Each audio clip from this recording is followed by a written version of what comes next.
Hello.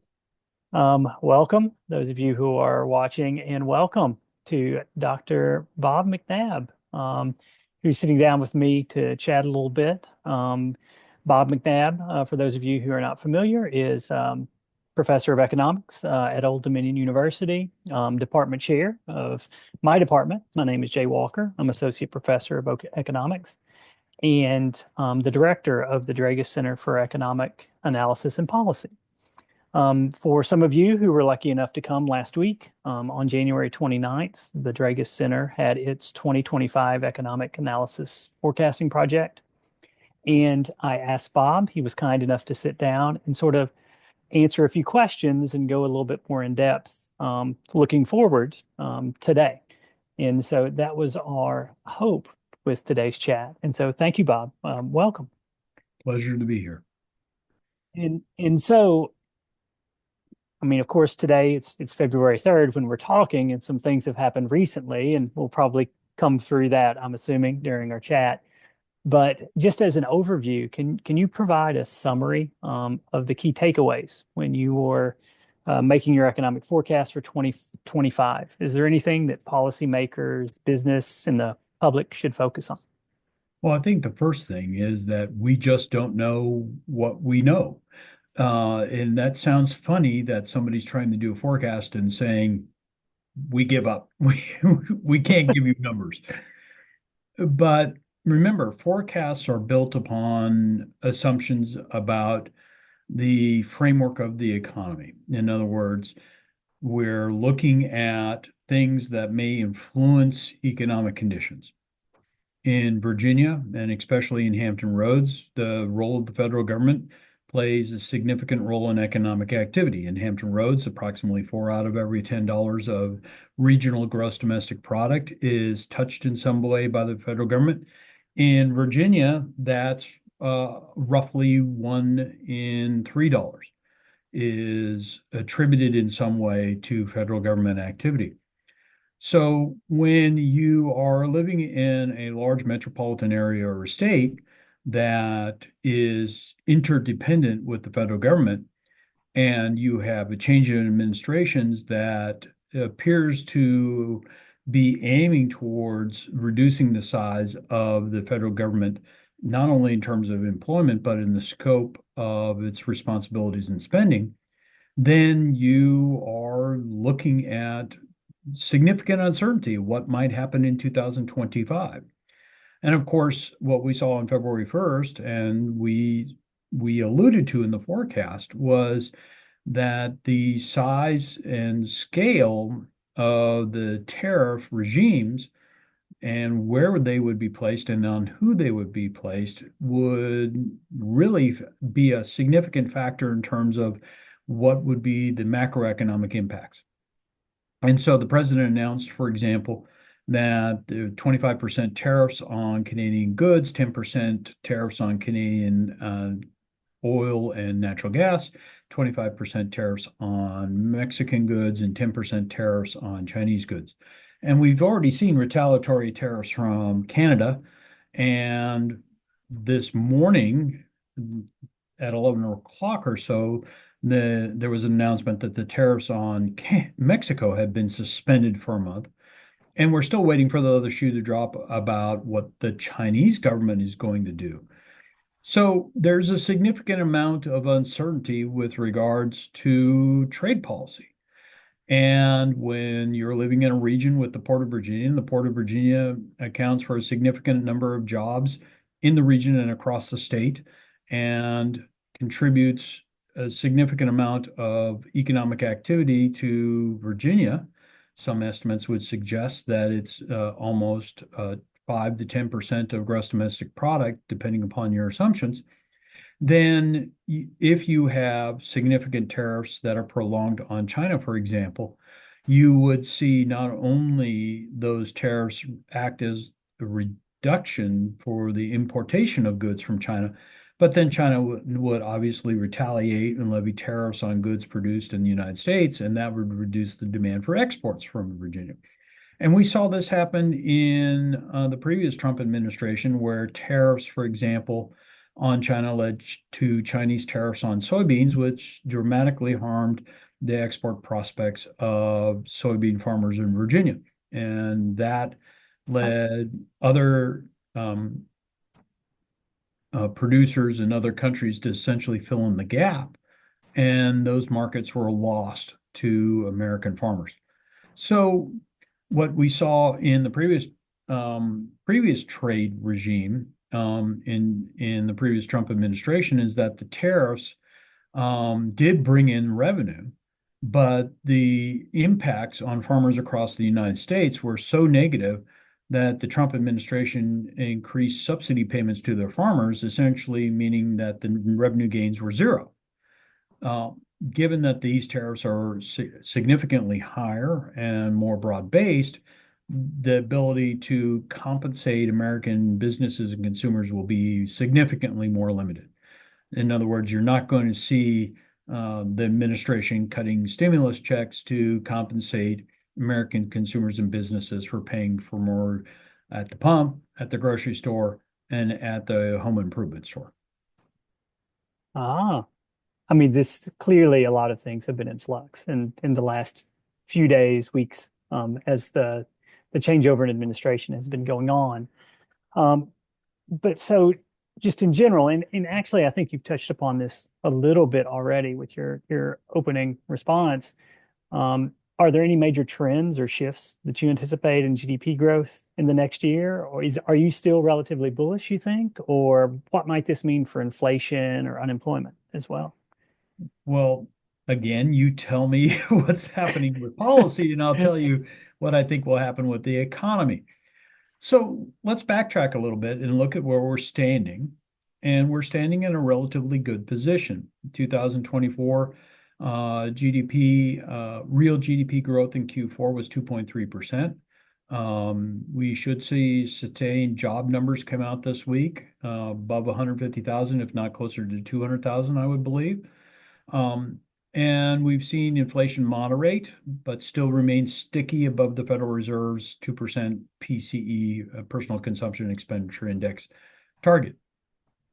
So we have an economy where jobs are being added, job demand has maintained itself, and there are more jobs in Virginia than there are unemployed individuals.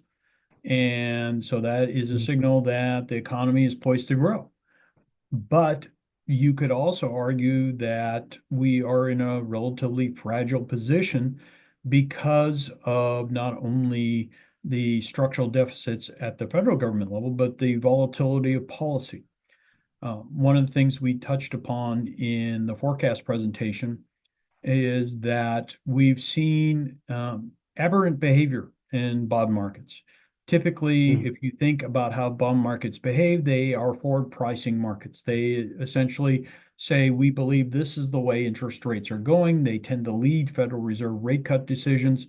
And so if you're a bond trader and you're looking at economic conditions and you say economic conditions are weakening or inflation is decelerating, so the Federal Reserve is going to cut rates in the future, you price that into your contemporaries' bonds.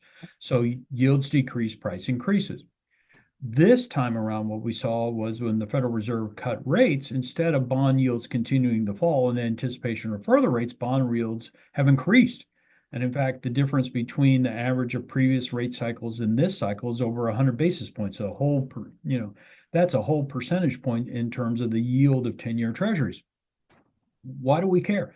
Because that's bond markets signaling that they think that there's going to be higher inflation in the future, and they're demanding higher yields to compensate for that higher inflation. So that means bond traders are looking forward and seeing, well, the US economy is a relatively strong position, but there's going to be significant demand for more debt to be placed because nobody's dealing with the structural deficit at the federal government level. And tariff policies and immigration policies are likely to push prices higher.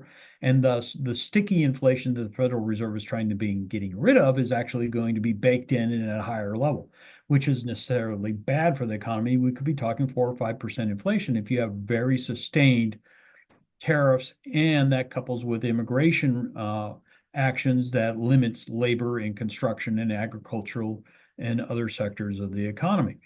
So that's number one. Number one is that we are sitting at a relatively strong position with regards to job growth and economic growth and corporate profits and consumer demand and consumer income. But there are warning signs out there saying that this can be tipped very quickly into a recession if you engage in actions that undermine GDP growth and job creation. And what are those actions, right? You cut federal spending and employment significantly. You raise prices on consumers through tariffs and the shocks from those tariffs, and you undercut production in agriculture, and you constrain construction activity, which makes the housing crisis even worse. So that's the argument for the worst case scenario, that some people are looking at this and saying, look, if all these things come true in a sustained way, we could very easily tip from 2.5+% GDP growth in 25 as a forecast to zero or even negative in the fourth quarter of 2025 going into 26 if things get really, really bad. And so uncertainty clouds that, because if you think about behavioral economics, the more uncertain we become, the more myopic we become in our decision making. We become incredibly short-sighted.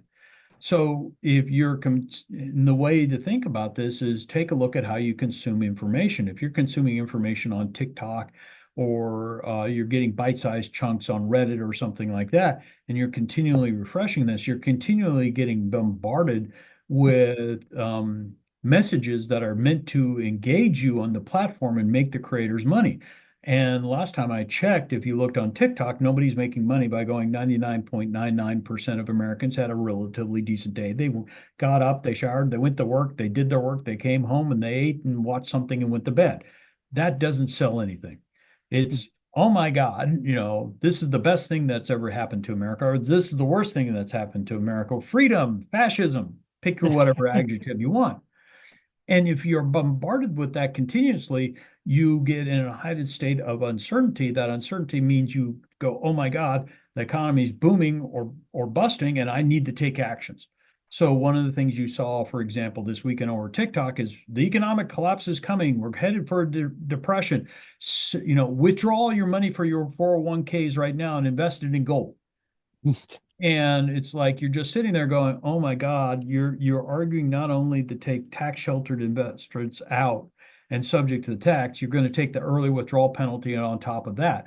So Mhm. let's say you have $100 in your 401k and you take it out. So now let's say you're paying 25% on that withdrawal, and then you Right. pay another 10% on top of that. What type of return would you need to make on gold to make up just for the loss that you've imposed upon yourself because you panicked? It seems like it would need to be significant. Right. 35% just to break even. 35% off Mhm. the first Just day. just to break even. And remember, now you are doing what? You've taken it out of the tax shelter. So that 35% gain is now taxed. So now you have to make much more than 35% to get yourself back to zero. Ugh. Absolutely. Yes, there are certainly arguments for staying the course, right? Yeah. To try to maintain calm when there's disruptions. And so the argument the funny thing today is it's February 3rd, and this is my sixth interview of the day because every reporter is calling going, what should consumers do? And my message by and large is don't panic. Yeah. And where are you in your retirement cycle? If you're in your 20s or 30s, you just you have to sit it and write it Mhm. and just keep plugging ahead. If you're like me in your late 50s, you may be a little concerned. And I will sincerely say that I have been sitting here thinking, should I move out of equities and the bonds and just take a lot of stress out of my life and a lower rate of return for a while, especially now that 10-year bonds are outperforming the average yield on equities. And so the PE ratio is so high in equities markets that it is concerning. And in fact, if Yeah. you look at the average price to earnings ratio by President Trump in his second term has inherited equities at the highest average price to earnings ratio since World War II. So Yes. one would look at that and go, can a tree grow to the sky forever? And you get nervous and you go, maybe bonds are the best place to be when you're in your 50s and 60s. But even then, you kind of go, what's your time horizon in your 50s? And now that we all live longer, it's like, well, my time horizon might actually be another 20 or 30 years. I don't know. Am I going to be one of those professors who never retires and you have to wheel me out to the quad and leave me there, or am I going to leave early? I have no idea. Mhm. Um, and why don't we bring it in a little bit closer to home? Just because we may have some people who are from Virginia or from the region. And so clearly there's some greater exposure for Virginia in Hampton Roads relative to other parts of the United States. But does the Hampton Roads slash Virginia forecast, how does that compare relative to your sort of your national um, idea of what's going on? Or is it really we should try to be paying attention to what's going on with the tariff situation and those Right. happenings? So if you think about Hampton Roads, it's really thinking about push and pull. Um, what's going to pull the economy up and what's going to push the economy down? So if we look at the economy in Hampton Roads, the Department of Defense occupies an outsized role in the economy. How do we know this? Well, not only do we look at Department of Defense spending in the region, direct spending is between 25 and $30 billion a year in an economy that's roughly $120 billion. That's direct spending. So if you take the total DoD impact, it's likely north of $40 billion. So, you know, between $3 and $4 out of every 10 in the Hampton Roads economy is impacted by Department of Defense spending decisions. And there's over, 60,000 federal employees in the Hampton Roads region, many tied with the Department of Defense, but, we have NASA employees, we have NSF employees, we have FBI employees, Department of Justice employees. And so the federal government has occupied an outside role in the region for the last 200 plus years. As I am fond of saying, if you look at the history of the U.S. Navy, when the U.S. Navy commissioned its first frigates, one of the keels was laid here, then the shipyard here in Norfolk. So it's not like this is something that happened recently. It's just been here for a long time because of Deepwater Port, because of the civilian population. And there are benefits to this, right? If you look at the uninsured rate in the region, it's one of the lowest amongst large metropolitan areas in the United States because we have a large proportion of military retirees. So large so, we have the largest proportion of military retirees amongst all retirees for large metro areas in the United States. Yes. So no matter how you slice it and dice it, Hampton Roads is in the top five, if not the top position for most measures about the impact of the Department of Defense, whether it is on retirees, VA care, VA spending, etc., for large metro areas. So that being said, if you look at what Congress is talking about with the National Defense Authorization Act, and you look at what the president has said about defense spending, you would expect that defense spending is going to increase if Congress ever gets around to fully appropriating the current fiscal year, which is another discussion entirely because Mhm. we're under a continuing resolution right now, and the debt ceiling is quickly approaching. So, right, on one hand, defense spending is going up if Congress could ever do their job. And if they don't do their job, we're going to hit the debt ceiling. There's going to be a massive shutdown, and that's going to impact us more dramatically as well. Of course. So, pick your scenario. And that's the problem with forecasting right now is that we Mhm. have a Congress that seems to be unable to do its basic functions and a president who is um, trying to say, I shall determine what the role of Congress is with regards to appropriating and funds. And that's an constitutional argument that I'm sure at some point Congress and the president will fight out in the courts. That is beyond my pay grade and by so many levels. Mhm. But if there is a somewhat normal semblance of operations And either that means we have a continuing resolution for the entire fiscal year, or Congress fully appropriates funds at some point, which causes its own problems because now you've got an increase in funds, but only 5 or 6 months to spend it. So things go crazy. Mm. Then we know that pillar of the economy is going to increase. So you have a pull up, right? It's going to pull up GDP growth. And then the question of tariffs in the Port of Virginia. Are the Of tariffs course. sustained? Are they broad-based? Does China levy countervailing tariffs? Because China is the number one trading partner through the Port of Virginia. Yes. So that could be everything from minor disturbance to a drag on the entire economy. And then, of course, travel and tourism and that depends upon macroeconomic conditions in the United States and in Virginia. So if there's a downturn in federal employment and spending in Northern Virginia, then that's going to affect the people traveling to Hampton Roads to go vacationing in Virginia Beach, because we draw a lot of people from the southeastern United States to travel here. So lots of uncertainty. Yes. I tend to agree. I think that's a very good summarization of what's been going on and what's been happening. I might offer you one chance, final chance, while we're talking about the forecast.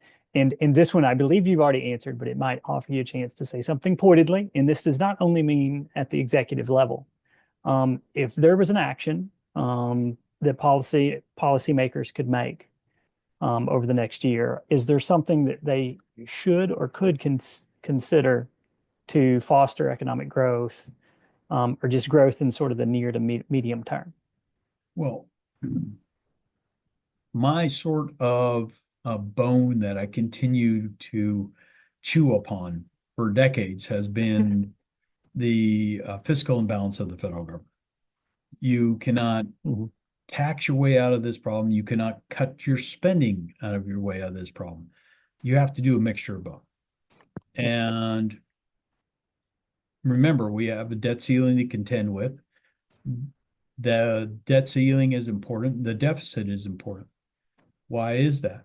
Well, one of the things I mentioned in the forecast presentation is that in the last decade, I was saying, well, within 10 or 15 years, net interest expenditures on the federal debt are going to be greater than the defense budget. In 2021, I was like, by the end of the decade, interest expenditures are going to be greater than the defense budget. And this year, it's like net interest expenditures are greater than the defense budget. So we're spending on just more money on servicing the debt we have than we're spending on the Department of Defense. So it's the fastest growing component of the federal budget. How do you deal with that? The only way to deal with that is you have to get your fiscal house in order. You have to make hard choices. And the hard choices are going to mean, yes, we're going to have to cut expenditures. You're going to have to make some hard choices about what the federal government should do and what should spend money on. You're going to have to restrain growth in entitlement or more mandatory spending, depending upon what you want to Yeah. call it. And then you're going to have to raise revenues to close the gap. Mm-hmm. There's little appetite to do either. We're seeing an appetite now to cut expenditures, but this is really nibbling around the edges of the problem. Yeah. If your credit card bill is due and you owe $1,000 right now, we're talking about, oh, I'm going to cut, I'm not going to spend money on buying a pack of gum, and that's going to help, right? Right. I won't get the appetizer when I'm eating out Right. to save money. And so the number one, if you really wanted to cut this, you could start with corporate subsidies and Mm. corporate and tax expenditures. But there's little appetite to do that by the people who are doing the cutting. And so they're going after social programs and expenditures, which will in turn increase the costs down the stream for the federal and state governments, because Right. you're taking people who are in marginalized situations and making them more marginalized. So now their health worsens, their employment outcomes worsens. They end up in the emergency departments. They're more likely to have substance abuse problems, violence increases. So you get all these downstream effects that you go, look, I saved $1 and I cost $10 to society by doing that. Right. So thank you. But it does offer some idea that there's no easy solution, right? If it was easy, it may have already been fixed. Yeah, hard choices have to be made, and unfortunately, our political system doesn't incentivize harsh choices unless you Mhm. could, it incentivizes imposing hard choices on others rather than yourself. Mhm. Cool. Cool. Thank you. Thank you for your time, Bob. I appreciate offering not only myself but some others some insight on sort of where you're thinking things are and where they might be over the near term. Not a problem.